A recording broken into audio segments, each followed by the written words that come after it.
क्योंकि लॉज में हीटर और कूलर की व्यवस्था नहीं है। वो टंकी के पानी से स्नान करके अगर यहां आते हैं तो वो परमात्मा का निमंत्रण स्वीकार किए हैं।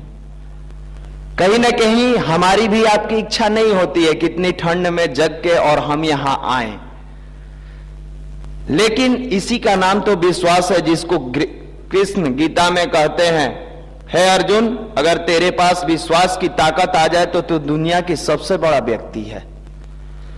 अर्जुन पूछते हैं कि यह विश्वास होता क्या है? फिर उन्होंने स्पष्ट किया कि संशय को हटा दो, आत्मविश्वास को जगा लो, इसी का नाम तो विश्वास है। जो व्यक्ति कर्म के बारे में सोचता है, फल की इच्छा नहीं करता है। जिस समय राम का अभियान चला था, भगवान श्री राम ने सबसे कहे, घूम घूम कर उन्होंने कहा कि अनीति के खिलाफ लड़ाई है, सारे लोग मेरा साथ दे। राजा महाराजा, उस समय के जितने बुद्धिजीवी वर्ग होंगे सबके पास खबर गई। फर्क इतना है कि उस समय राम के अभियान में लड़ाई सामना सामनी होनी थी, इस समय श्री राम के अभियान में लड़ाई विचार की होनी है। आचार्य श्री परम पूज्य गुरुदेव इस अभियान का नाम विचार क्रांति अभियान रखे। बोले बहुत सा अभियान चला, बहुत सी क्रांतियां हुई, सब में लेनिन की क्रांति से लेके गांधी की क्रांति, श्री राम की क्रांति से लेके कृष्ण की क्रांति, बहुत से क्रांति हुई। इस बार मैं एक नया क्रांति करने के मूड में आया हूं यहां, और वो होगा विचार की क्रांति। न अस्त्र उठेंगे, न खून बहेंगे, न किसी को थप्पड़ लगेगा, न कहीं जन सैलाबों की भीड़ देखी जाएगी अफड़ा तफड़ी मचाते हुए। होगा कैसे क्रांति? तो विचार से विचार का परिवर्तन करके और विचारों से पूरी दुनिया को बदल के रख देंगे। इसी का नाम इन्होंने विचार क्रांति अभियान रखा, जहां मनुष्य की सोच को बदल के और उसके अंदर देवत्व का उदय कर देंगे, जहां मनुष्य के विवेक को जगाकर उसको सद्बुद्धि के मार्ग पर प्रेरित कर देंगे, जहां पर मनुष्य दर दर की ठोकर खा रहा है उसके ज्ञान में अच्छाई को डाल के और खूबसूरत मंजिल तक पहुंचा देंगे। इसी का नाम आचार्य श्री ने विचार क्रांति अभियान रखा। और इस विचार क्रांति अभियान की एक नींव डालने के लिए आपको बताया गया, वार्षिकोत्सव भी देखे अपना, slum children expo, youth empowerment and slum children expo में बहुत सी बातें क्लियर कर दी गई। उस अभियान के निमित्त ही एक श्री राम के विचार क्रांति अभियान के लिए निमंत्रण था युवाओं का। राम के अभियान में निमंत्रण गया, बहुत लोगों के पास गया, किसी ने साथ नहीं दिया। क्या राम का अभियान असफल रहा? कोई कहे कि राम का अभियान असफल रहा? कृष्ण ने भी अपनी क्रांति के समय में पूरे लोगों को, राजा महाराजाओं को, उस समय के बड़े योद्धाओं को निमंत्रण दिए कि आओ, ऐसा समय है जिस समय तुम अगर मेरा साथ दोगे तो तुम्हारा नाम इतिहास के सुनहरे अक्षरों में लिखा जाएगा। किसी ने साथ नहीं दिया। किसने साथ दिया? ग्वाल बालों ने, जो जिनको कुछ समझ नहीं थी वो कृष्ण के साथ हो लिए। वो बोले कोई साथ नहीं देगा, चलो साहब हम साथ देते हैं। आज उन्हीं ग्वाल बालों का नाम इतिहास के सुनहरे अक्षरों में लिया जाता है। राम के अभियान में किसी ने साथ नहीं दिया। वो बानर, भालू, रिक्ष, बंदरों ने उनका साथ दिया, उनका नाम इतिहास के अक्षरों में लिखा है। गांधी के समय में किसी ने साथ नहीं दिया, पढ़े लोग नहीं गए, बड़े बड़े राजा महाराजा नहीं गए, उस समय के जमींदार लोग नहीं गए। कौन गया? जिसके अंदर थोड़ी सी देश के प्रति जज्बा, और गांधी जो कह रहे हैं उसी को सब कुछ मानकर आगे बढ़ गए। आज उनका पूरा इतिहास नाम लेता है। कोई राष्ट्रपति बने, कोई प्रधानमंत्री बने, कोई गृह मंत्री बने, तो कोई थोड़ा सा समय लगाया तो स्वतंत्रता सेनानी बना, और सरकार आज तक पेंशन देती है।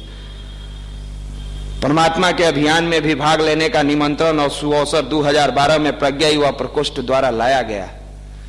हमारे बहुत पढ़े लिखे भाई लोग नहीं जुटे, वही एक मुट्ठी वही युवा जो अपनी कैरियर के लेके परेशान है और यहां आता है तैयारी करने, वो साथ दिया युवा मंडल का।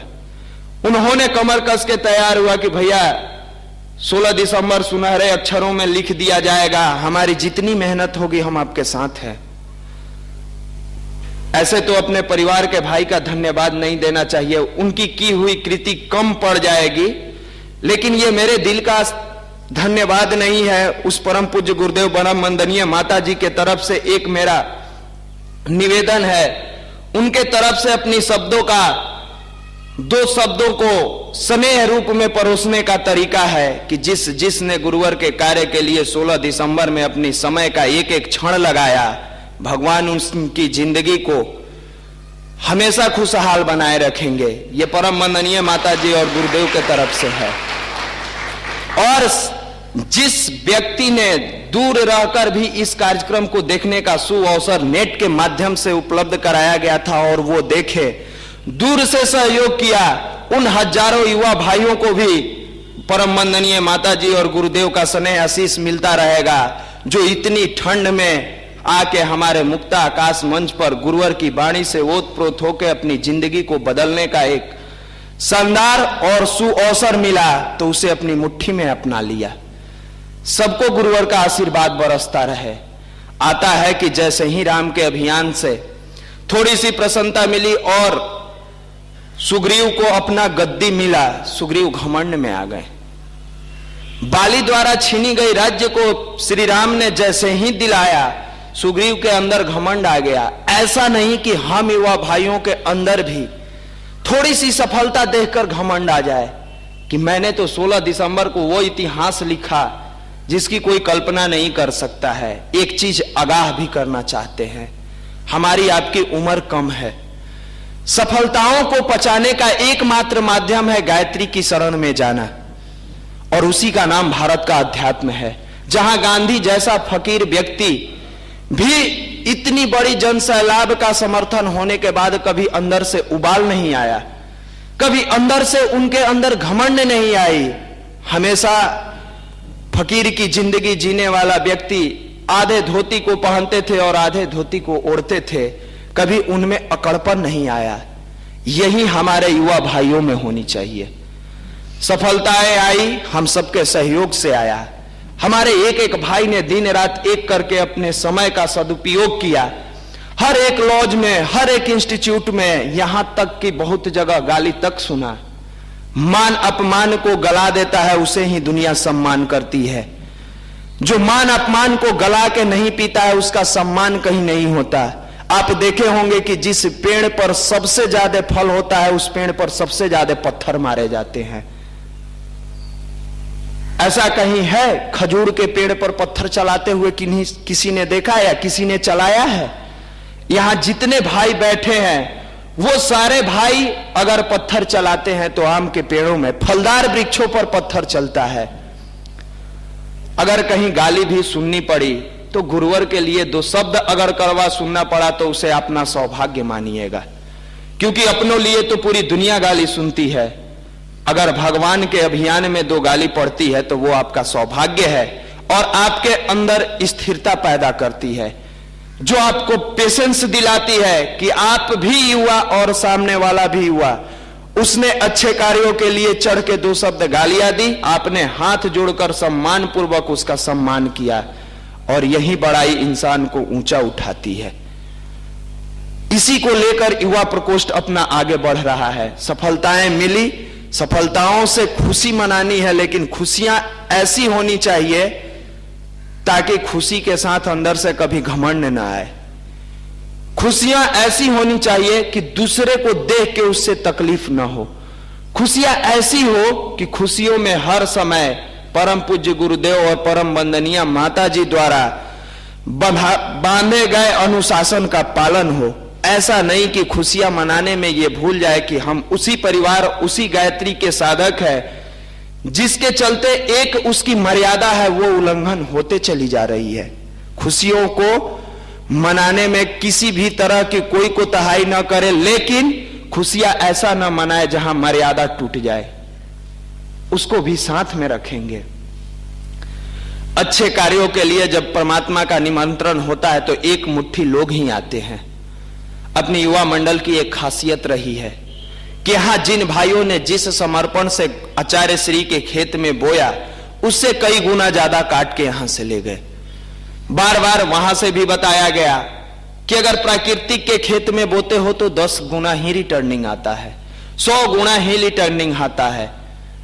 लेकिन अगर भगवान के खेत में आप बोते हैं तो 1 लाख गुना रिटर्निंग आता है, इससे कई गुना ज्यादा आता है। आप देखते हैं मक्का का एक बीज या कूड़ा पर डाल दीजिए या खेत में डालिए, 100 दाना लेकर, सैकड़ों दाना लेकर आता है। परमात्मा के खेत में बोया हुआ एक अंश जिंदगी की हर खुशहाली लेकर आती है। आप अब्दुल रहीम खनखना के बारे में जानते होंगे। मुस्लिम होते हुए कृष्ण भक्त थे। वो जो भी दान की वस्तु उनको दी जाती थी गरीबों में बांट दिया करते थे, उन बेसहारों को दे दिया करते थे जिनका कोई सहारा नहीं होता था, उन लोगों के बीच में दे दिया करते थे जिनको उसकी नितांत आवश्यकता होती थी। जब जब उन्होंने किसी कोई करीबी अपना रहा, उनको देने के लिए सिर को ढक लेते थे, शरीर को ढक लेते थे, या रात में ले जाके उनके आंगन में, उनके दरवाजे पर फेंक देते थे। तुलसीदास अंतर्यामी थे।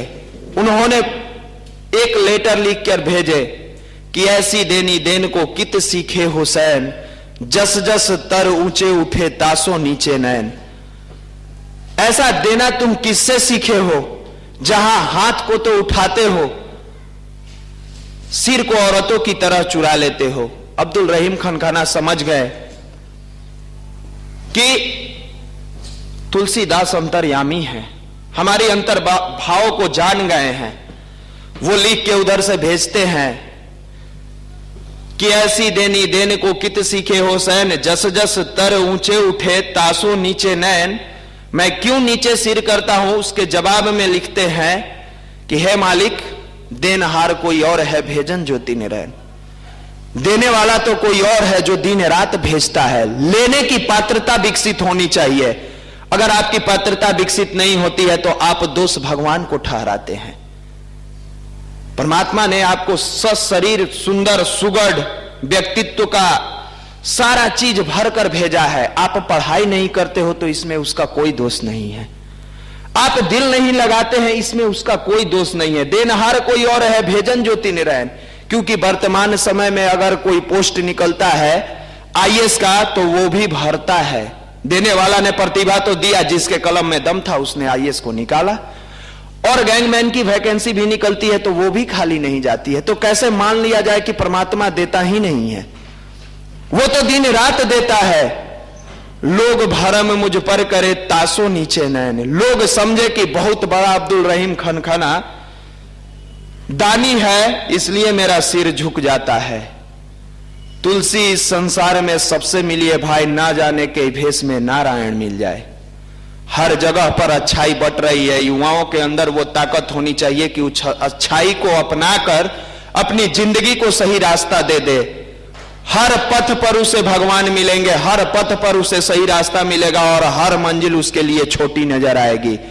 युवाओं के लिए कहा गया है, sky is the limit for youth. You have capacity and capability to proof it, you will do it.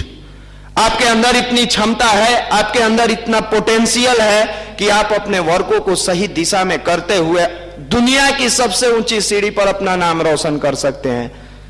शर्त परमात्मा के कुछ अनुशासन है, अपने देश की, अपनी संस्कृति की कुछ नियम है। उसी का नाम भारत का अध्यात्म है। उसी की बदौलत कभी अपनी देश सोने की चिड़िया कही जाती थी। आचार्य श्री इसी बिहार के बारे में लिखे हैं। बार बार यहां से कहा जाता है कि बिहार सोया हुआ शेर है, जिस दिन जगा उस दिन पूरे देश की दशा और दिशा बदल के रख देगा। उसी बिहार के जन्म मिट्टी में हम लोग जन्म लिए हैं। यह सोया हुआ शेर कब तक था? जब तक इस युवा मंडल का गठन हुआ और 2-4 भाई थे। अब यह सोया नहीं, जग गया है। और इसी जगने का एक छोटे से स्वरूप को दिखाया गया 16 दिसंबर को, जहां शालीनता की वो गंगा बही, जहां स्नेह की वो बारिश बही, जहां प्यार के वो जन सैलाब उमड़े कि जिसने आया वो देख के दंग रह गया कि युवा इतना शालीन। जो हमारे भाई हाथ जोड़ के उन्हें बैठाने का कार्य करते थे, देख के लोग दंग रह जाते थे। आज चर्चा का विषय है कि युवा में कहीं अगर प्रतिभाओं का सही रास्ता देने का कहीं कोई जगह, कोई मिशन और कोई वर्कशॉप है तो उसी का नाम प्रज्ञा युवा प्रकोष्ठ है। जो चिंतन चरित्र व्यवहार के साथ संस्कार को परिष्कृत करके सही रास्ता दिखा देता है।